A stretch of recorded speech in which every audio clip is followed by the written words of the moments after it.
Hello hi welcome नमस्ते, मेरा नाम ऋतिक और आज हम फिर से बात करने वाले हैं एक और इंटरेस्टिंग कंसेप्ट के ऊपर। तो ये वीडियो सेमेस्टर 4 और 6 के उन बच्चों के लिए मोस्ट इंपोर्टेंट होने वाली है जिनके पास सब्जेक्ट है intermediate macro economic second policy issues. तो चलिए शुरू करते हैं आज की वीडियो को। और ये हमारा लेसन नंबर 4, लेसन नंबर 3 तक की वीडियोस मैं ऑलरेडी अपलोड कर चुका हूँ यूट्यूब के वर्जन तक। इस प्लेलिस्ट की बाकी 3 चैप्टर नहीं देखे हैं वो आराम से जाके पिछली वीडियोस इन चैप्टरों को कवर कर सकते हैं। आज हम बात करेंगे लेसन नंबर 4 के बारे में। और अगर आप यूनिट के अकॉर्डिंग देख रहे हो तो यूनिट नंबर 1 में हमारे 3 लेसन थे जो मैं कवर कर चुका हूं और ये हमारा यूनिट नंबर 4 है। सॉरी, यूनिट नंबर 2 है, लेसन नंबर 4 है। ठीक है, तो यूनिट नंबर 2 कौन सा हमारा फाइनेंशियल मार्केट। और अगर आप यूनिट वाइज पढ़ रहे हो तो ये हमारा यूनिट नंबर 2 का लेसन नंबर 1 है, understanding financial market crisis and trap. ठीक है, और इस कंप्लीट सीरीज के नोट्स भी ऑलरेडी प्रिपेयर हो चुके हैं with important question answer PDF. जिन बच्चों को नोट्स परचेज करने हैं वो इस नंबर पर जाए 9667836336 हमें व्हाट्सएप करके नोट्स भी ले सकते हैं। अब हम चालू करते हैं आजा कंसेप्ट। जो हमारा आजा कंसेप्ट है वो तो हमने देख ही लिया कि भाई हमें समझना पड़ेगा इस लेसन के अंदर कि फाइनेंशियल मार्केट क्या होते हैं, हम वो समझेंगे। दूसरा, फाइनेंशियल मार्केट में क्राइसिस का क्या मतलब है, फिर क्राइसिस किस प्रकार से आते हैं और उसका इंपैक्ट क्या पड़ता है वो सब हम इस पॉइंट के अंदर डिस्कस करेंगे। और फाइनेंशियल मार्केट ट्रैप क्या होता है वो भी हम डिस्कस करेंगे इस चैप्टर के अंदर। अब समझते हैं इस कंप्लीट चैप्टर के लर्निंग ऑब्जेक्टिव्स को एक एक करके कि हमें इस चैप्टर के अंदर सीखने को क्या क्या मिलने वाला है। तो अगर मैं देखूं पहला लर्निंग ऑब्जेक्टिव जो है वो क्या है, role of financial markets in capital allocation, कि कैपिटल की एलोकेशन में फाइनेंशियल मार्केट का क्या रोल है और रिस्क मैनेजमेंट में भी फाइनेंशियल मार्केट का क्या रोल है। सबसे पहले समझते हैं कि फाइनेंशियल मार्केट जो है वो बना किस प्रकार होगा या फिर बना कैसे होगा। ठीक है, वो डिस्कस कर लेते हैं एक बार। तो अगर मैं बात कर रहा हूँ फाइनेंशियल मार्केट के बारे में तो हम सब जानते हैं भाई जो जितने बिजनेसेस हैं फिर जो भी प्रोड्यूसर्स हैं वो कहीं ना कहीं अपने बिजनेस को एक्सपेंड करने की कोशिश करते हैं। और हम सब जानते हैं कि भाई बिजनेस का एक्सपेंशन बिना फंड्स के, बिना पैसों के, बिना फाइनेंस के नहीं किया जा सकता। तो यहाँ पे सबसे इंपॉर्टेंट रोल आता है फाइनेंशियल मार्केट का। तो बताइए फाइनेंस को करना है बिजनेस का, जो बिजनेस का फाइनेंशियल मार्केट करता है। बिल्कुल, सुनो, अब बिजनेस को एक्सपेंड करना है कैसे, उसके लिए पैसा चाहिए। अब पैसा कहाँ से आएगा, अब पैसा लेने के कुछ तरीके तो ये होता है कि भाई वो गवर्नमेंट के पास जाए वहां से कुछ पैसे मांग ले, है ना, गवर्नमेंट या फिर बैंक्स के पास जाए वहां से लोन ले ले। ठीक है, या फिर और भी अदर फाइनेंशियल इंस्टीट्यूशन है जहां से वो पैसा बोरो कर सकते हैं। लेकिन कई बार क्या होता है कि उन्हें इन जगहों से पैसा नहीं मिल रहा होता। ठीक है, तो वो क्या कर सकते हैं, वो अपनी हिस्सेदारी को शेयर कर लेते हैं। हिस्सेदारी का मतलब यहाँ पे क्या है, इक्विटीज, है ना। अब सपोज करो कोई कंपनी मेरी है, मैं किसी कंपनी का फाउंडर हूँ तो उसका 100% ओनर मैं हूँ, तो 100% जो है वो पैसा मेरे पास है। ठीक है, यानी कि वो पूरी कंपनी मेरी है, पूरी नेटवर्क उसकी जो है मेरे पास रहेगी 100%। लेकिन अब मुझे जरूरत पड़ी पैसों की तो मैंने क्या बोला कि मैंने किसी ABCD पर्सन को ढूंढ लिया। ठीक है, कि भाई ए तो मान लो मैं खुद ही हूँ, मैंने BC ढूंढ लिया। मैंने कहा भाई तुम एक काम करो, तुम मेरी कंपनी की एक्सपेंशन में हेल्प करो, मुझे पैसा दो। ठीक है, मैं तुम्हें अपनी कंपनी की जो इक्विटीज है वो शेयर कर दूंगा। ठीक है, वो किसी पे कोई हो सकती है। मैं अभी मान लेता हूँ कि मैंने इक्वली शेयर कर ली, तो मैंने बोला कि भाई मैं अपने पास रखता हूँ 25% मैं B को दे दूंगा, 25% C को दे दूंगा और 25% D को दे दूंगा। ठीक है, तो तुम मुझे ना पैसा ला के दो जो हमारे बिजनेस का अमाउंट है, ताकि हम बिजनेस में जो है एक्सपेंड कर सके, अपने बिजनेस को अलग सेक्टर्स की तरफ डाइवर्सिफाई कर सके। तो ये एक तरीका होता है पैसा इकट्ठा करने का अपनी इक्विटीज को शेयर करके। अब जनरली जो है ना उसे ये BCD पार्टनर है वो इतनी इजीली नहीं मिलते। ठीक है, और ना ही कोई फर्म जो है वो जनरली ऐसे इक्विटी को शेयर करती है। तो वो करती क्या है, वो यहाँ पे पब्लिक ऑफरिंग्स करती है। एक सुना होगा आपने IPO नाम का वर्ड, है ना, IPO। अगर आप कॉमर्स के स्टूडेंट तो फिर तो आपने वर्ड जरूर सुना होगा, क्योंकि IPO का मतलब क्या होता है, इनिशियल पब्लिक ऑफरिंग। जब भी कोई कंपनी अपने आप को स्टॉक मार्केट में या फिर इक्विटीज मार्केट में लिस्ट करवाना चाहती है तो सबसे पहले IPO लॉन्च करती है, अपना इनिशियल पब्लिक ऑफरिंग लॉन्च करती है। ठीक है, और यानी कि वो कहीं ना कहीं ये होता है पहला तरीका पैसा मंगवाने का लोगों से। ठीक है, तो लोग जो है पैसा देते हैं, उसके बदले लोग IPO खरीदते हैं और बाद में जब IPO का टाइम पूरा हो चुका होता है तो वो कंपनी स्टॉक मार्केट में लिस्ट हो जाती है, फिर ट्रेड करना शुरू कर देती है। तो इस तरीके से कहीं ना कहीं एक कंपनी जो है वो पैसा मंगवाती है आम लोगों से। ठीक है, तो आम लोगों को क्या मिल गई, बदले में इक्विटीज मिल गई, कंपनी को पैसा मिल गया, तो कंपनी को पैसा जो है कहीं ना कहीं एक्सपेंड करने में हेल्प करेगा। अब बात भैया लोग जो है पैसा क्यों देंगे कंपनीज को, मतलब जो ये अलग अलग प्रकार के लोग हैं वो कंपनी से पैसा क्यों लगाएंगे, क्योंकि उन्हें कंपनी के बिजनेस मॉडल पे ट्रस्ट होगा। वो कहीं ना कहीं उन्हें पता होगा कि ये जो कंपनी बनाई गई है, सपोज करो कोई भी कंपनी है, ओयो है, ठीक है, ओला है, और भी बहुत सारी कंपनीज हैं, रिलायंस इंडस्ट्रीज है, टाटा है, टाटा पावर है, ठीक है, टाटा मोटर्स है, बहुत सारी कंपनीज है ना। तो इन सारी कंपनी में लोग पैसा लगाते हैं, लोग का ट्रस्ट बिल्ड होता है कि यार कंपनी जो है वो कहीं ना कहीं प्रॉफिट मोटिव के लिए काम कर रही है, प्रॉफिट आ रहा है इनके पास, तो कहीं ना कहीं प्रॉफिट का शेयर तो लोगों को ही मिलेगा, इन्वेस्टर्स को ही मिलेगा, क्योंकि ये लोग क्या बन जाएंगे एक तरह से उस कंपनी के लिए इन्वेस्टर्स। ठीक है, तो उनको पैसा मिलेगा तो उनको प्रॉफिट का हिस्सा भी मिलेगा, यही नहीं, और जब शेयर प्राइस ऊपर जाएंगे तो उन्हें वहां से प्रॉफिट मिलेगा कैपिटल गेन के अकॉर्डिंग। तो हम ये कह सकते हैं कि लोग पैसे से देते हैं ताकि लोगों को एक अच्छा या फिर ह्यूज अमाउंट ऑफ प्रॉफिट हो सके, और कंपनीज पैसे से लेती है ताकि वो उस पैसे से अपने बिजनेस को एक्सपेंड कर पाए। ठीक है, तो इन सबके लिए जो है वो कहीं ना कहीं फाइनेंशियल मार्केट जो है यूज होती है। तो ये था हमारा फाइनेंशियल मार्केट का कैपिटल एलोकेशन में रोल, और रिस्क मैनेजमेंट में कैसे हेल्प करती है, क्योंकि कहीं ना कहीं जब बिजनेस एक्सपेंड करेंगे तो बिजनेस को डाइवर्सिफाई करने का मौका मिल जाएगा। और लोगों का रिस्क मैनेजमेंट इसलिए सकता है क्योंकि लोग जो है वो कहीं ना कहीं अपना पैसा, अगर मैं एक बात कर रहा हूँ समझदार इन्वेस्टर की, तो मल्टीपल जगह रखते हैं अपना पैसा, यानी कि मल्टीपल कंपनीज अपना पैसा लगाते हैं। ठीक है, इसके लिए काफी अच्छा डायलॉग है, ठीक है, इसलिए बोलते हैं don't put your all eggs in a single basket, यानी कि अपने सारे अंडे एक सिंगल बास्केट में नहीं डालने चाहिए, वरना वो क्या हो जाएंगे, फूट जाएंगे। सेम इस तरीके से अपना सारा पैसा अगर आपने एक कंपनी में लगा दिया, अगर वो कंपनी ग्रो कर गई अच्छे लेवल पे तो बहुत बढ़िया, आपका पैसा बहुत अच्छा उठ जाएगा, लेकिन अगर वो कंपनी गलती से भी डूब गई तो सारा पैसा क्या हो जाएगा, डूब जाएगा। इसलिए अपनी इन्वेस्टमेंट को मल्टीपल जगह डाइवर्सिफाई करके होना चाहिए, जिससे क्या होता है, रिस्क मैनेजमेंट भी कंट्रोल हो जाता है। तो ये हमारा आया पहला लर्निंग ऑब्जेक्टिव। अब आता है दूसरा point, define and recognize the concept of a liquidity trap. हमें समझना पड़ेगा लिक्विडिटी ट्रैप का मतलब क्या होता है। पहले समझते हैं लिक्विडिटी का मतलब क्या होता है। लिक्विडिटी का मतलब होता है कि कैश कितना है लोगों के पास। इसका मतलब सिंपल देखो, एसेट दो तरह के होते हैं, हाई लिक्विड, ठीक है, कुछ सेमी लिक्विड, कुछ बहुत कम लिक्विड होते हैं। लिक्विडिटी का सिंपल सा मतलब है कि उस एसेट को कितनी जल्दी मैं कैश में कन्वर्ट करवा सकता हूं, उसको हम बोलते हैं highly liquid asset. For example, जो पैसा हमारे पास कैश की फॉर्म में रखा हुआ है वो हाई लिक्विड है, जो बैंक में रखा है वो भी हाई लिक्विड है, क्यों, जब मर्जी निकाल सकता हूँ। ठीक है, लेकिन हमारा कोई प्रॉपर्टी है, कोई जमीन वगैरह है, तो वो हाई लिक्विड एसेट नहीं आता। क्यों? क्योंकि उसे हमें बेचना पड़ेगा, बेचने में टाइम लगेगा, है ना, क्योंकि फिर वो पैसा बाद में रिकवर होगा, बहुत लेट रिकवर होगा। तो हाई लिक्विड एसेट जो है ना, उसको यहाँ पे क्या बोलते हैं, एक तरह से लिक्विडिटी बोल सकते हो कि कितना पैसा जो है, मतलब कोई सा पैसा जो है कितनी जल्दी हम कैश में कन्वर्ट करवा पा रहे हैं, उसको हम बोलते हैं हाईली लिक्विड एसेट्स। ठीक है, अब कंसेप्ट ऑफ लिक्विडिटी ट्रैप हमें समझना पड़ेगा। Detailing the conditions under which it occurs, it's impact on monetary policy. हमें ये भी समझना पड़ेगा कि जो लिक्विडिटी है उसका इंपैक्ट मॉनेटरी पॉलिसी पे क्या पड़ता है। कहीं ना कहीं मैं ये समझा भी चुका हूं जब मैं आप लोगों को मॉनेटरी पॉलिसी पढ़ा रहा था, क्योंकि मनी सप्लाई का काफी इंपॉर्टेंट रोल है, और मनी सप्लाई में लिक्विडिटी ही देखी जाती है। क्यों? क्योंकि मनी सप्लाई का सिंपल सा मतलब क्या है कि जो लोगों के पास कैश की फॉर्म में पैसा है या फिर जो बैंक में पैसा रखा हुआ है, वो होता है लिक्विड का यहाँ पे मतलब। तो और वो कहीं ना कहीं मॉनेटरी पॉलिसी को अफेक्ट करता है। क्यों? क्योंकि कई बार मनी सप्लाई बढ़ जाती है, कभी मनी सप्लाई कम हो जाती है, उसके हिसाब से मॉनेटरी पॉलिसी भी इन्फ्लुएंस करनी पड़ती है आरबीआई को। एंड इट्स इम्प्लीकेशंस, उसके इम्प्लीकेशंस क्या है फॉर इकोनॉमिक ग्रोथ में, एंड इन्फ्लेशन में क्या रोल पड़ता है वो हम डिस्कस करेंगे। वैसे तो मैं डिस्कस कर भी चुका हूँ, काफी बताया मैंने कि जब भी मनी सप्लाई ज्यादा होती है एग्रीगेट डिमांड बढ़ जाता है। क्यों? क्योंकि मनी सप्लाई ज्यादा होने का मतलब क्या है कि लोगों के पास पैसा बहुत है, लोग डिमांड ज्यादा करेंगे तो सिंपल सी बात है एग्रीगेट डिमांड जो है क्या जाएगा, ऊपर जाएगा, इन्फ्लेशन ऊपर चला जाएगा। क्यों? क्योंकि डिमांड जब भी लगातार बढ़ता है तो प्राइस जो है वो ऊपर की तरफ जाता है, यानी कि इन्फ्लेशन जो है वो लगातार बढ़ना शुरू हो जाता है, जिसकी वजह से कहीं ना कहीं मॉनेटरी पॉलिसी यूज की जाती है। और मॉनेटरी पॉलिसी का काम ही ये होता है कि अगर इन्फ्लेशन है तो मनी सप्लाई को कम कर दे, और अगर डिफ्लेशन है तो मनी सप्लाई को बढ़ा दे। और वो कैसे करती है कि इंटरेस्ट रेट को चेंज करके। और कैसे करती है वो हम डिस्कस कर चुके हैं, आगे भी डिस्कस करेंगे जो मैं इस चैप्टर को आगे पढ़ाऊंगा। फिर थर्ड पॉइंट क्या आता है, historical case of studies related to financial crisis. हमें बहुत से केसेस पढ़ने पड़ेंगे जहां पे पहले फाइनेंशियल क्राइसिस हो चुका है, जिसमें से मैं काफी बार बात कर भी चुका हूं, जैसे 2008 का .com बबल क्राइसिस। ठीक है, तो हमें सारे तो नहीं, जो मेजर हिस्टोरिकल इवेंट्स हुए हैं जहां पे हमने फाइनेंशियल क्राइसिस को फेस किया है वो सब हम डिस्कस करेंगे चैप्टर के अंदर। तो ये हमारे 3 क्या है, लर्निंग ऑब्जेक्टिव।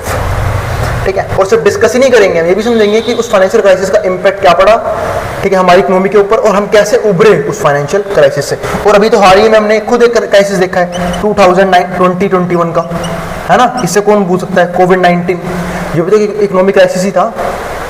अब आता है हमारा इंट्रोडक्शन इस चैप्टर का।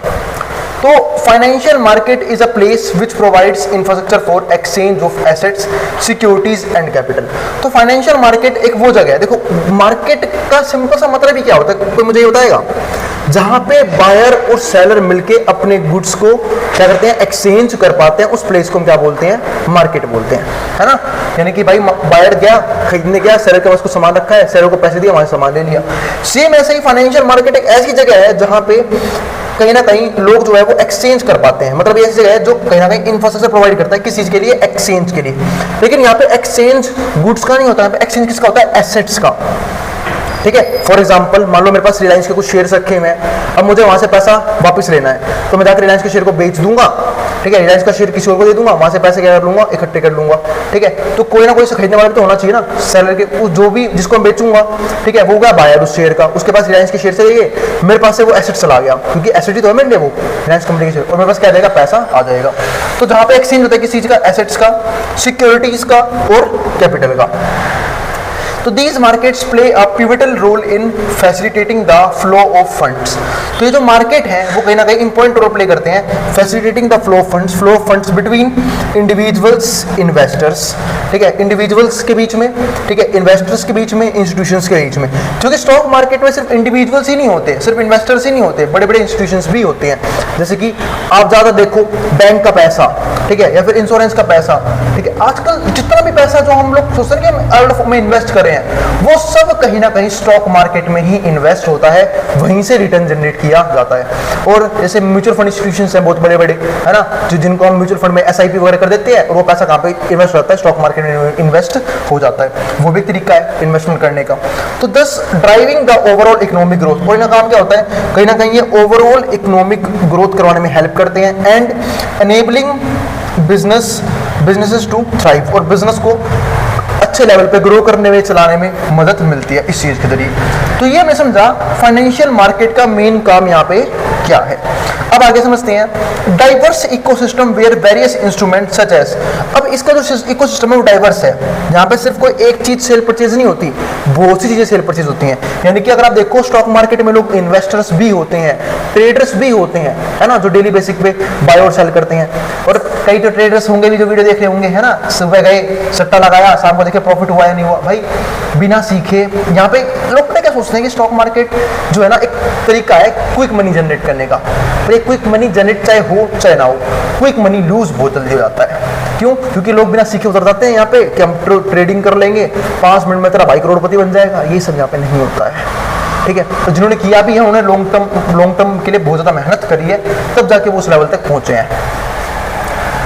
तो डाइवर्स इकोसिस्टम है where various instruments such as stocks, जहाँ पे हम लोग जो हैं वो कहीं ना कहीं स्टॉक्स को भी एक्सचेंज कर सकते हैं। स्टॉक्स यानी कंपनी की इक्विटीज को, जैसे मान लो रिलायंस इंडस्ट्री के शेयर बाय सेल कर लिए, टाटा मोटर्स से कर लिए, टाटा पावर कर लिए, या फिर और भी बहुत सारी कंपनीज हैं। ठीक है, वो सिर्फ मैं से आपको नाम लेके बता रहा हूँ कंपनीज के अलग अलग, जिनके हम जो है स्टॉक्स को बाय और सेल कर सकते हैं। इसके अलावा बॉन्ड्स के बीच में भी एक्सचेंज होता है स्टॉक मार्केट के अंदर ही। डेरिवेटिव्स भी होता है। अब जिनको डेरिवेटिव्स नहीं पता, भाई डेरिवेटिव का सिंपल सा मतलब ये है कि जिनको नहीं बोलते कि ऑप्शंस ट्रेडिंग, ठीक है, वो भी कहीं ना कहीं इसका पार्ट बनता है, जहां पे हम डायरेक्टली जो है कहीं ना कहीं किसी इंडेक्स को भी ट्रेड कर रहे होते हैं। ठीक है, करेंसीज को भी ट्रेड कर सकते हैं, करेंसीज भी ट्रेड होती हैं। ठीक है, कमोडिटीज भी ट्रेड होती हैं। कमोडिटी यानी कि, है ना, जो अनाज वगैरह है, गुड्स है, ऑयल वगैरह है, वो सब भी जो है कहीं ना कहीं ट्रेड होते हैं। तो सारी वैल्यू है जो कहीं ना कहीं आर ट्रेडेड, ये ट्रेड की जाती हैं। They are classified into distinct category, इनको हम अलग अलग कैटेगरी में रखते हैं, सच एज मनी मार्केट। कुछ पार्ट बनता है मनी मार्केट का, कुछ बनता है कैपिटल मार्केट का, कुछ बनता है डेरिवेटिव्स मार्केट का, each serving specific purposes in broader financial landscape. तो ये जो ब्रॉडर फाइनेंशियल लैंडस्केप है, ये सब जो है कहीं ना कहीं उसका स्पेसिफिक पर्पस बनता है। यानी कि एक तरह की मार्केट नहीं है। मनी मार्केट का यहाँ पे मतलब ये है कि जहाँ पे हम जो है कहीं ना कहीं स्टॉक्स वगैरह ट्रेड करते हैं। कैपिटल मार्केट्स का मतलब यहाँ पे है कि जब हम बहुत सारे, अब देखो डेरिवेटिव मार्केट पे यहाँ पे बहुत सारे इंडेक्स वगैरह को ट्रेड करते हैं। तो अलग अलग जगह जो है अलग अलग, मतलब अलग अलग प्लेटफॉर्म पे अलग चीजों की ट्रेडिंग जो है यहाँ पे होती है। अब समझते हैं आगे पार्टिसिपेंट कौन होते हैं इसके। तो पार्टिसिपेंट तो मैंने आपको स्टार्टिंग में बताया, अब थोड़ा डीप में समझते हैं। तो participant in this markets range from individual investor to institutional entities. तो यहाँ पे इंडिविजुअल इन्वेस्टर्स, जैसे सपोज करो कि मुझे ही कल जाके ट्रेडिंग करनी है, मुझे ही इन्वेस्टिंग करनी है, मैं इन्वेस्टर बनना चाहता हूँ, मैं कंपनीज के शेयर खरीदना चाहता हूँ, तो कोई दिक्कत नहीं है। मेरा सिर्फ क्या होना चाहिए, डीमेट अकाउंट होना चाहिए, और उस अकाउंट के जरिए जो है मैं कहीं ना कहीं ट्रेडिंग कर पाऊंगा। तो यहाँ पे तो क्या है, participant in this markets range from individual investors to institutional entities like banks. ठीक है, बहुत सारे बैंक्स भी जो हैं वो भी यहाँ पे क्या करते हैं, ट्रेडिंग करते हैं। ठीक है, मतलब मैं कहता रहा हूँ कि जितना भी फाइनेंशियल इंस्टीट्यूशन है, जितनी फाइनेंशियल, चाहे वो इंश्योरेंस कंपनी हो, बैंकिंग सिस्टम हो, या फिर हमारा क्या बोलते हैं इसे और भी जो भी फाइनेंशियल इंस्टीट्यूशन है जो पैसा सेव करती हैं, उन सबका पैसा कहीं ना कहीं अगर कहीं पे लगता है तो मेनली स्टॉक मार्केट में लगाया जाता है। लाइक बैंक्स, हेज फंड्स हो गए, ठीक है, पेंशन फंड्स, ठीक है, इन सबका पैसा स्टॉक मार्केट में लगता है। Each participant contributes to markets liquidity, यानी कि हर एक जो पार्टिसिपेंट है वो कहीं कंट्रीब्यूट करता है मार्केट में लिक्विडिटी बनाए रखने में। भाई मार्केट की लिक्विडिटी का सिंपल सा मतलब ये है कि अगर कोई पर्सन, मैं सपोज करूं मुझे आज पैसे की नीड है, मेरे पास किसी अच्छी कंपनी के शेयर हैं, फॉर एग्जांपल रिलायंस के हैं, टाटा पावर के हैं, तो मैं उसे इमीडिएटली जाके सेल कर सकता हूं। क्यों? क्योंकि उस कंपनी के अंदर लिक्विडिटी मौजूद है। देखो मैं बता देता हूँ, यहाँ पे क्लियर करता हूँ लिक्विडिटी का मतलब क्या है। लिक्विडिटी का सिंपल सा मतलब यह है कि वो कंपनी इतनी अच्छी होनी चाहिए कि ना तो वहां पे कभी बायर्स की दिक्कत हो, ना ही वहां कभी सेलर्स की दिक्कत हो, ठीक है, कि आप इमीडिएटली जाओ तो ट्रांजैक्शन आपको करने का मौका मिल जाए। क्योंकि सपोज करो कई लोग जो है ना पेनी स्टॉक ले लेते हैं, फिर बोलते हैं भैया यहाँ तो लिक्विडिटी है ही नहीं, हमारे शेयर तो बिक ही नहीं रहे। अब भाई तो चिंदी के भाव पर ले रखे हैं, ठीक है, और वो लगातार नीचे गिरता जा रहा है, और सब लोग उसे बेचने के लिए तो तैयार बैठे होते हैं। जिन्होंने मार्केट देखे उन्हें पता होगा कि कई बार कुछ कंपनी के स्टॉक्स ऐसे भी होते हैं जहां पे 100% सेलर्स मौजूद होते हैं और खरीदने वाला कोई होता ही नहीं। बेच रहा भाई, कहां से बेचोगे? इसीलिए बोलते हैं कि उन शेयर्स के अंदर लिक्विडिटी नहीं है। पर जो पार्टिसिपेंट्स हैं वो कहीं ना कहीं मार्केट की लिक्विडिटी बनाए रखने में हेल्प करते हैं, मार्केट के अंदर स्टेबिलिटी बनाए रखने में हेल्प करते हैं, and overall functionality through buying, selling and investment activities, और सारे फंक्शंस करवाने में हेल्प करते हैं। किस तरीके से? शेयर्स को बाय करके, शेयर्स को सेल करके, इन्वेस्टमेंट करके। क्योंकि जनरली बायर्स और जो सेलर्स होते हैं वो जो है मोस्टली ट्रेडर्स का काम करते हैं, ठीक है, लेकिन कुछ जो करते हैं ना बाय, वो करते हैं इन्वेस्टमेंट पर्पस के लिए, यानी कि लॉन्ग टर्म पर्पस। क्योंकि इन्वेस्टमेंट मतलब क्या होता है? लॉन्ग टर्म पर्पस के लिए वो कहीं ना कहीं चीजों को होल्ड करते हैं, ठीक है। या फिर अगर मैं इसे स्टॉक मार्केट की भाषा में कहूँ तो वो डिलीवरी में खरीदते हैं, है ना। जिनको समझ नहीं आया, अभी छोटे बच्चे होते हैं, थोड़ा टाइम लगेगा समझने में डिलीवरी क्या होती है। डिलीवरी का मतलब ये नहीं कि वो डिलीवरी बॉय या डिलीवरी का, डिलीवरी का मतलब है कि हम उसे लॉन्ग टर्म के लिए होल्ड करना चाहते हैं, वो रहेगा हमारे पोर्टफोलियो के अंदर, ठीक है। अब आगे बढ़ते हैं। अगला पॉइंट क्या है? Mechanisms of financial market.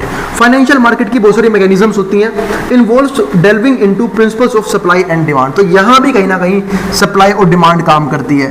क्यों? क्योंकि देखो ज्यादातर आपने देखा होगा ना, कंपनी के शेयर प्राइस ऊपर जा रहे होते हैं। वो क्यों जाते हैं ऊपर? क्योंकि उस कंपनी के शेयर्स की डिमांड होती है। अगर उस कंपनी के शेयर की डिमांड नहीं होगी तो ऊपर नहीं जाएगा वो प्राइस, ठीक है। तो डिमांड होनी बहुत जरूरी है। तो यहाँ पे भी जो है कहीं ना कहीं डिमांड और सप्लाई काम करता है। मार्केट एफिशिएंसी थ्योरीज, जो मार्केट की एफिशिएंसी थ्योरीज हैं वो भी यहाँ पे काम करती है। And impact of behavioural biases on asset prices. और ये भी नहीं, ठीक है, इम्पैक्ट भी पड़ता है। कई बार जो है ना एसेट के जो प्राइसेस हैं वो फ्लक्चुएट भी होते हैं। एक तरह से मैं कहता हूँ कि कुछ तरीके होते हैं जिसके लिए कहीं ना कहीं मैं कहता हूँ कि वो कुछ फ्रॉड्स वगैरह हैं, उनके अकॉर्डिंग भी जो है ना इम्पैक्ट पड़ता है मार्केट की एसेट के प्राइसेस पे, ठीक है। वो लेकिन अभी हम बात नहीं करेंगे, बाद में बात करेंगे, थोड़ा डीप टॉपिक हो गया वो, ठीक है। कि बहुत से लोग जो है वो कहीं ना कहीं जो बड़े बड़े प्लेयर्स हैं इस मार्केट के, वो अपने हिसाब से मार्केट को फ्लक्चुएट करने की कोशिश करते हैं हमेशा, और खासकर शेयर प्राइस को फ्लक्चुएट करते हैं। देखो बड़ी बड़ी कंपनी के शेयर प्राइस कभी भी जो है ना बहुत जल्दी फ्लक्चुएट नहीं होती। इसलिए लोग तो बोलते हैं कि पेनी स्टॉक को कम से कम बाय करना चाहिए। क्यों? क्योंकि पेनी स्टॉक जो है वो छोटी मोटी कंपनीज होती हैं, और छोटी मोटी कंपनीज के शेयर प्राइस को फ्लक्चुएट करना बहुत ही ईजी होता है। लेकिन जो बड़ी कंपनीज हैं जिनका मार्केट कैप लाखों में है, लाखों करोड़ों में है, ठीक है, यानी कि जैसे कि HDFC है 1 लाख करोड़ की एसेट है, रिलायंस इंडस्ट्रीज है 1 लाख करोड़ की एसेट्स हैं, तो इनको बहुत जल्दी फ्लक्चुएट नहीं किया जा सकता। ये जो छोटी मोटी कंपनीज है ना उनके अंदर प्राइस का फ्लक्चुएशन ईजिली हो जाता है। तो अब आगे हमारे पास क्या आता है? अब आते भैया इन सारी चीजों को कंट्रोल करने के लिए है कौन सी, यानी कि रेगुलेटरी बॉडी कौन सी है स्टॉक मार्केट की, इसको हम बोलते हैं सेबी। तो इन रेगुलेटरी लैंडस्केप जो है इसका सिंपल सा मतलब ये है कि ऐसा कौन सा इंस्टीट्यूशन है जो कहीं ना कहीं स्टॉक मार्केट में प्राइजेस को या फिर स्टेबिलिटी को बनाए रखना काम करे, ताकि फ्रॉड वगैरह ना हो, खासकर इन्वेस्टर्स को या फिर जो रिटेल ट्रेडर्स हैं उनको, ठीक है, यानी कि इसको हम रिटेलर्स बोलते हैं, जैसे कि इंडिविजुअल पर्सन्स हैं, उनके लिए कोई भी फ्रॉड वगैरह ना हो, ठीक है। तो उन चीजों को देखने का काम किसका है? सेबी का है। तो regulatory landscape in India is governed bye security exchange board of India. ये क्या करती है? ये तो ये security exchange board of India SEBI बोलते हैं इसे। टू एंश्योरिंग ट्रांसपेरेंसी, एक तो ये ट्रांसपेरेंसी मेंटेन करते हैं, ठीक है, सारे शेयर प्राइसेस को लेके, हर एक चीज को लेके। इसके अलावा फेयरनेस मेंटेन करते हैं कि भाई चीजें इसी तरीके से होनी चाहिए। स्टेबिलिटी ये काफी इंपॉर्टेंट है स्टॉक मार्केट के अंदर, तो ये भी ये जो है इनका काम है इसे मेंटेन रखना। इसके अलावा financial markets are not only a reflection of economic activity. Financial market सिर्फ एक रिफ्लेक्शन नहीं है इकोनॉमिक एक्टिविटी का, but also serve as predictive indicator of the future trend. तो कहीं ना कहीं फ्यूचर ट्रेंड को भी यहाँ पे दिखाते हैं, क्योंकि अगर किसी इकोनॉमी के अंदर, फॉर एग्जांपल अगर मैं इंडिया की शेयर मार्केट की बात कर लेता हूँ, लगातार काफी तेजी से ग्रो कर रहा है ना। जैसे आपने देखा होगा कोविड में 12,000 पॉइंट से 8,000 पॉइंट पे आया, लेकिन वहां से रिकवरी कहाँ हुई, 8,000 से डायरेक्टली 20,000 पे चला गया, है ना, 18,000 20,000 पे चला गया, फिर आज 24-25,000 पे ट्रेड कर रहा है। तो इसका मतलब क्या है, कहीं ना कहीं हमारी जो स्टॉक मार्केट है लगातार बढ़ रही है, और इसका सिंपल सा मतलब है कि कहीं ना कहीं हमारी जीडीपी, हमारी इकोनॉमी जो है स्ट्रॉन्ग हो रही है, हम और ज्यादा बूस्ट कर रहे हैं। ठीक है, तो वही चीज है। तो कहीं ना कहीं जो फाइनेंशियल मार्केट है वो कहीं ना कहीं फ्यूचर ट्रेंड्स को शो करते हैं, इकोनॉमिक हेल्थ को दिखाते हैं एक कंट्री की, कंट्री में इकोनॉमी जो है किस प्रकार की चल रही है, एंड इन्वेस्टर के कॉन्फिडेंस को भी शो करते हैं, क्योंकि अगर इन्वेस्टर्स टिके हुए हैं उस स्टॉक मार्केट के अंदर, इसका मतलब क्या है कि कहीं ना कहीं उन्हें पता है कि फ्यूचर जो है ब्राइट है, इकोनॉमी काफी अच्छी स्ट्रॉन्ग तरीके से ग्रो कर रही है। इसका मतलब क्या है कि कहीं ना कहीं स्टॉक मार्केट भी फ्यूचर में ऊपर ही जाएगा। और अगर इन्वेस्टर्स बाहर निकल रहे हैं और इन्वेस्टर कॉन्फिडेंस डगमगा रहा है, तो समझ जाओ कहीं ना कहीं इकोनॉमी में कुछ ना कुछ दिक्कतें चल रही हैं। तो दे आर डायनामिक एंटाइटीज, ये डायनामिक एंटाइटीज होती हैं, एक्सपीरियंसिंग फ्लक्चुएशन भी होती है। अब ऐसे अगर पिछले पास्ट 6 महीने की बात करूँ, 4 महीने की, करंट के ये 1.5 महीना छोड़ देते हैं, उससे पहले मार्केट जो है लगातार लॉस में चल रही थी। इतने लंबे टाइम मार्केट ने लॉस किया है, कम से कम लगातार 6 महीने, कभी भी ग्रीन में क्लोज नहीं किया।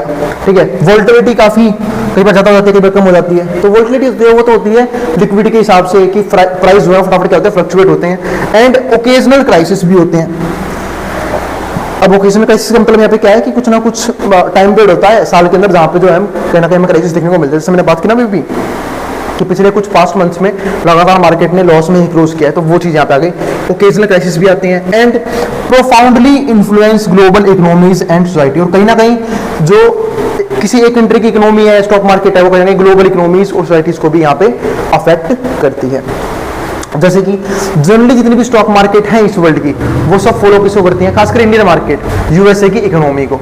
अगर यूएसए की स्टॉक मार्केट इंक्रीज कर रही है तो इंडिया की भी इंक्रीज करेगी, अगर वहीं कम हो रही है तो यहाँ की भी कम होगी। कई बार ऐसा होता है कि उल्टा होता है, कई बार यूएसए की गिर रही है, इंडिया की फिर भी उठ रही है। तो वो एक अपना बड़ा सिस्टम है, लेकिन मेनली जो है ना कहीं जो ग्लोबली इकोनॉमीज हैं वो इंपैक्ट डालती है ऑल ओवर सारी इकोनॉमी के ऊपर। तो ऐसा नहीं है कि बाहर की इकोनॉमीज लगातार गिर रही हैं और इंडियन इकोनॉमी फिर भी ग्रो कर रही है, क्योंकि फ्लक्चुएशंस होती हैं और कहीं ना कहीं बाहर की इकोनॉमी की वजह से हमारी इकोनॉमी में फर्क पड़ता है। यानी कि बहुत सारे फैक्टर्स हैं जिसपे कहीं ना कहीं जो हमारा स्टॉक मार्केट है वो टिका हुआ है, और स्टॉक मार्केट में प्राइस भी है, उस पर डिपेंड करते हैं। अब हम मिलेंगे अगली वीडियो में, हम बात करेंगे फाइनेंशियल मार्केट के एक और इंटरेस्टिंग टॉपिक के बारे में। चैप्टर काफी बढ़िया है, खासकर उनके लिए जो या तो कॉमर्स के बच्चे हैं या फिर उनके लिए जिनको स्टॉक मार्केट समझने में काफी इंटरेस्ट आता है। ठीक है, तो अब मैं थोड़ा सा अगली वीडियो में थोड़ा डीप में बढ़ाऊंगा। अब हम मिलेंगे अगली वीडियो के अंदर, और अगर वीडियो पसंद आई हो तो वीडियो को लाइक किए बिना मत जाना, और चैनल को सब्सक्राइब भी कर देना ऐसी वीडियोस के लिए, और उन बच्चों में शेयर भी कर देना जिन बच्चों का एग्जाम होने वाला हो सेम सब्जेक्ट का। अब जिसको जो उतार सकता है मैं बोर्ड के सामने से।